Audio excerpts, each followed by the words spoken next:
આજનું લવ રાશિફળ 16 માર્ચ 2026 સોમવારે તમામ 12 રાશિઓના જાતકોને આજનો દિવસ કેવો રહેશે જુઓ આજનું રાશિફળ। દરરોજનું લવ રાશિફળ જોવા માટે આ ચેનલને સબસ્ક્રાઇબ કરો। જો તમને આ વિડિયો ગમ્યો હોય તો તેને લાઇક કરો અને તમારા મિત્રો સાથે શેર કરો। ચાલો જાણીએ આજનું પ્રેમ રાશિફળ। 1 મેષ રાશિ એરીઝ। જો મેષ રાશિની મહિલા મેષ રાશિવાળા પોતાના પુરુષ સાથીની વાત માને અને તેને રાજ કરવા દે તો અગ્નિ તત્વવાળા આ બંને લોકો વચ્ચેનો આ સંબંધ ખૂબ જ મધુર સાબિત થઈ શકે છે।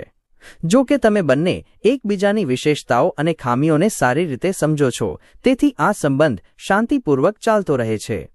સમયાંતરે મેષ રાશિના પુરુષને પોતાને તાજગી આપવા માટે એકાંતની જરૂર પડે છે અને મેષ રાશિની મહિલાને પણ તેનાથી કોઈ વાંધો હોતો નથી તથા તે પોતે પણ એકાંતમાં શાંતિપૂર્વક થોડો સમય વિતાવવાનું પસંદ કરે છે। પરંતુ જો બંને એકબીજા પર રાજ કરવાનું વિચારે તો તમારા બંનેના સંબંધ લાંબા સમય સુધી ટકી રહેવાની શક્યતા થોડી ઓછી રહે છે, કારણ કે તમારા બંનેમાં ઘરના મુખિયા બની રહેવાની ભાવના પ્રબળ રહે છે। જો કે તમે બંને લાંબા સમય સુધી એકબીજાનો સાથ નિભાવો છો, પરંતુ જો તમારા છૂટાછેડા થઈ જાય તો આ સંબંધ ખૂબ જ ઉગ્ર રૂપ ધારણ કરી લે છે। એવું પણ બની શકે કે બંનેને કાયદાની મદદ લેવી પડે, પરંતુ એકંદરે આ સંબંધ ખૂબ જ રોમાંચક હોય છે। પરંતુ આ માટે મેષ મહિલાઓએ મેષ પુરુષોના આદેશોનું પાલન કરવાનો પ્રયાસ કરવો જોઈએ। 2 વૃષભ રાશિ ટોરસ। જો બાહ્ય રીતે જોઈએ તો આ સંબંધ ખૂબ જ મધુર દેખાય છે, પરંતુ ઈર્ષ્યા અને જિદ્દને કારણે તમારા બંનેની માનસિકતામાં ઘણો તફાવત આવી જાય છે।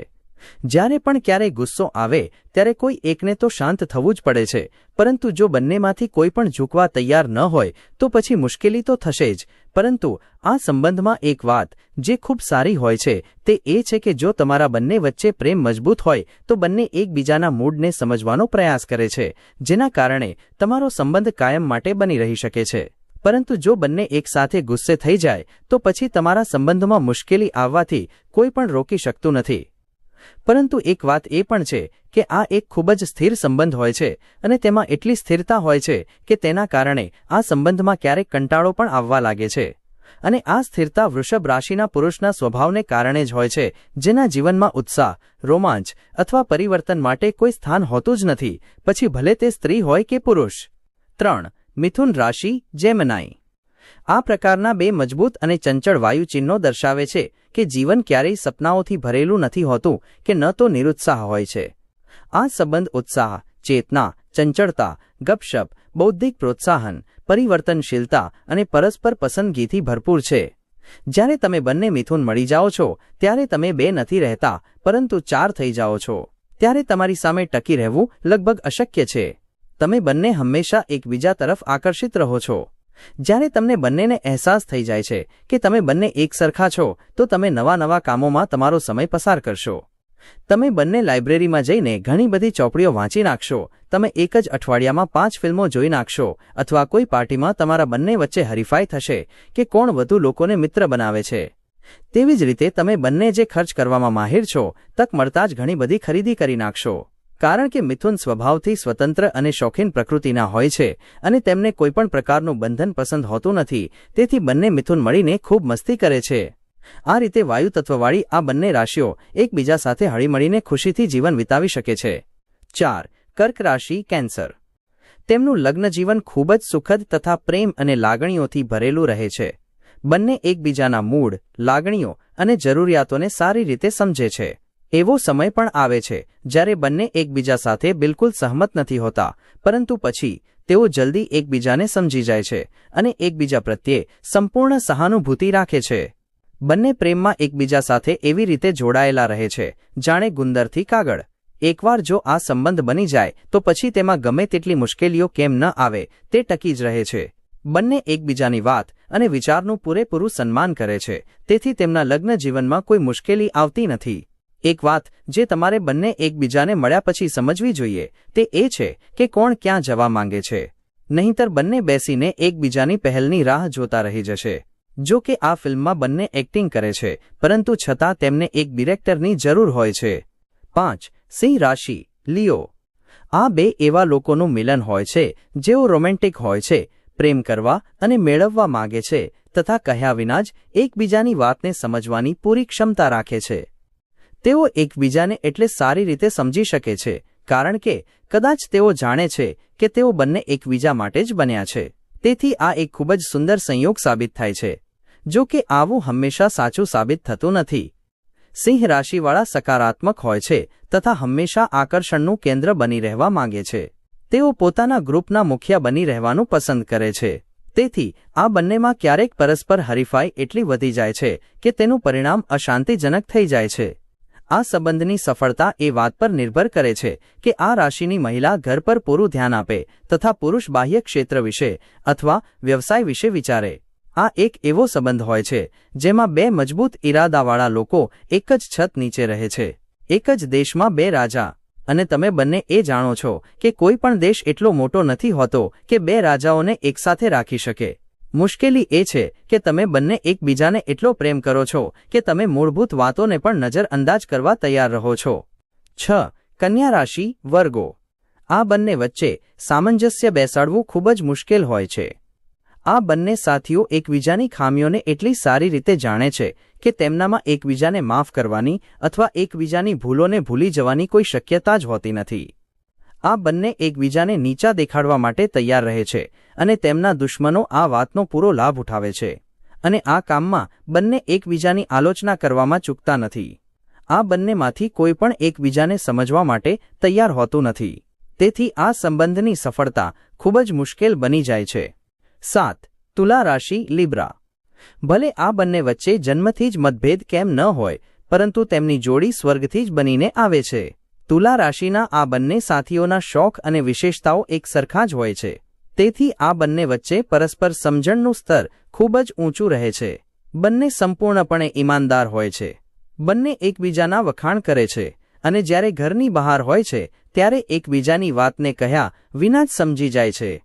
આ બંનેમાં એટલી બધી સમાનતાઓ હોય છે કે જો થોડી ઘણી ભિન્નતાઓ પણ હોય તો તે પોતાની મેળે જ ખતમ થઈ જાય છે.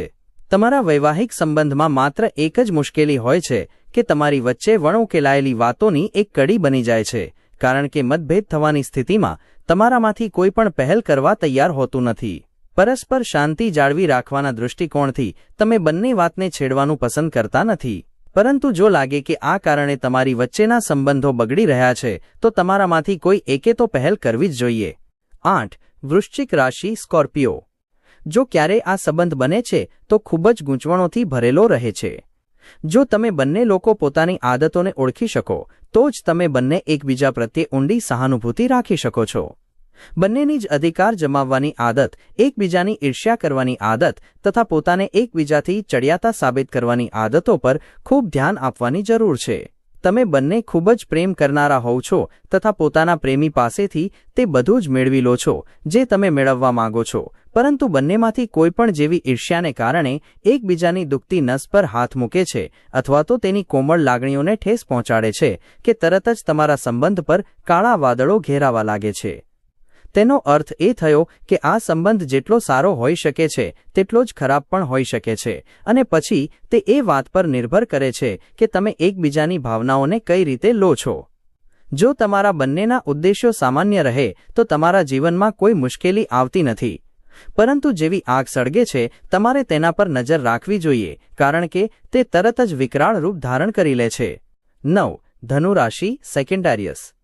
જો બંને સાથીઓની માનસિકતા અને સામાજિક વિચારસરણી એકસરખી ન હોય તો આ સંબંધ લાંબા સમય સુધી ટકી રહેવાની શક્યતા ખૂબ જ ઓછી રહે છે. કાં તો તેઓ બધું જ એકસાથે કરે છે અથવા તો કંઈ જ નહીં. તેમના તમામ વ્યાવસાયિક અને સામાજિક શોખ એક સરખા જ હોય છે. બંનેને સ્વતંત્રતા પસંદ હોય છે પરંતુ તેઓ તેની મજા પણ એકસાથે જ લેવા માંગે છે કારણ કે જો તેમનામાંથી કોઈ એક પણ બહાર હોય તો બીજું ઘરમાં બેસી રહેવા માંગતું નથી. જો આ બંને એકસાથે રહેવા વિશે વિચારે તો તેમણે એ વાતનું ધ્યાન રાખવું જોઈએ કે તેઓ જે પણ કરે તે કરતા પહેલા બરાબર વિચારી લે. આ જુપિટર ગુરુના બે એવા સંતાનો હોય છે જે સંપૂર્ણપણે આશાવાદી તથા એકસરખી વિચારધારા રાખનારા હોય છે કારણ કે બંનેને સતત પરિવર્તન પસંદ હોય છે. તેથી આ બંને હંમેશા આવું જ કરતા રહે છે. જો તેઓ પોતાના સંબંધ પર થોડું પણ ધ્યાન આપે તો આવું કરવામાં કોઈ મુશ્કેલી નથી, તેની પણ મજા માણી શકાય છે. બંને સાથે રહેવાનો પૂરો પ્રયાસ કરવો જોઈએ. આ બંને મિત્રો અથવા વ્યવસાયિક ભાગીદાર તરીકે વધુ સફળ થાય છે. 10. મકર રાશિ કેપ્રિકોર્ન. આ બંનેના વ્યવહારમાં ઘણી સમાનતા હોય છે, તેથી તમે બંને એકબીજા સાથે લગ્ન કરવાનો નિર્ણય લઈ શકો છો. તમારા બંનેના જીવનમાં લાંબા ગાળાના ઉદ્દેશ્યો હોય છે અને તમે બંને તેને મેળવવા માટે પ્રયત્નશીલ રહો છો. તમારા બંનેમાં ખામીઓ પણ એક સરખી જ હોય છે, તેથી તમે એકબીજાની ભૂલો શોધવામાં માનતા નથી.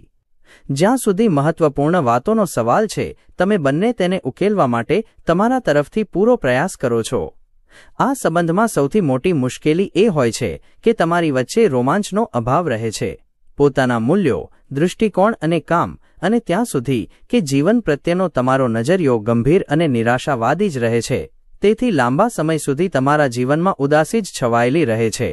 અને તેની ઉપર જિદ્દ, જે મકર રાશિવાળાની ઓળખ હોય છે, તમારા સંબંધને વધુ બગાડી દે છે. જો તમે આ વસ્તુઓથી ઉપર ઉઠીને પરસ્પર થોડી ઘણી વાતચીત કરી શકો તો જીવન ખૂબ જ સુખમય બની શકે છે. 11. કુંભ રાશિ એક્વેરિયસ. એક કુંભને બીજા કુંભમાં એકદમ સાચો સાથી મળે છે. આ જોડી કરતાં વધુ સારો સંબંધ આખી દુનિયામાં શોધવાથી પણ ન મળી શકે. તમે એકબીજાની એ વાતને પણ સારી રીતે સમજો છો જે તમારા સાથીને પરેશાન કરી શકે છે. આ લોકો એવી અજીબ જગ્યાઓ અને વિષયો પર એકસાથે કામ કરતા જોવા મળે છે જ્યાં અન્ય લોકો કામ કરતા નથી. જો તમે 2 કુંભ રાશિના લોકોને વિષમ પરિસ્થિતિઓમાં પણ એકસાથે રાખી દો તો પણ આ બંને એકબીજાને સમજી જ લેશે. પરંતુ તેમ છતાં ક્યારેક ક્યારેક તેમનામાં પણ મનદુખ થઈ જ જાય છે, પરંતુ તેમના સંબંધ તૂટવાની કોઈ આશા હોતી નથી. 12. મીન રાશિ પાઇસીસ. એક સરખા વિચાર હોવાને કારણે બંને મીન એકબીજા સાથે ખૂબ જ સારી રીતે રહી શકે છે. ઓછામાં ઓછું આ બંને એકબીજા પ્રત્યે સંપૂર્ણ રીતે સહાનુભૂતિ તો રાખે જ છે અને એકબીજાને સારી રીતે સમજે છે.